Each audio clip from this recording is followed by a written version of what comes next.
পাঁশকুড়া ব্লকের অন্তর্গত চৈতন্যপুর 2 গ্রাম পঞ্চায়েতের নীলমণিরাম চক কাঠের পুল থেকে খিরাই নদীর ওপর প্যাসেঞ্জার সহ টোটো পড়ে যায়। আহত হয় প্রায় 2 থেকে 3 জন। এলাকাবাসীর দাবি, দীর্ঘদিন সংস্কারের অভাবে বেহাল কাঠের সেতুটি।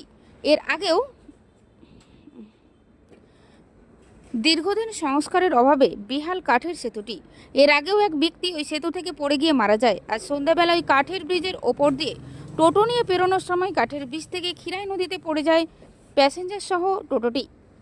আহতদের মধ্যে টোটোর চালক রয়েছে, পাশাপাশি এক বৃদ্ধা রয়েছে।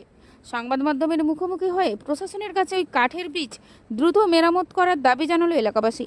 টোটো ব্রিজের অবস্থা খুবই খারাপ, যার জন্য টোটোর চাকা মাঝখানে ফেসে গিয়ে 3 জন টোটো নিয়ে গাড়ি থেকে পড়ে যায় নিচে ব্রিজের উপরে।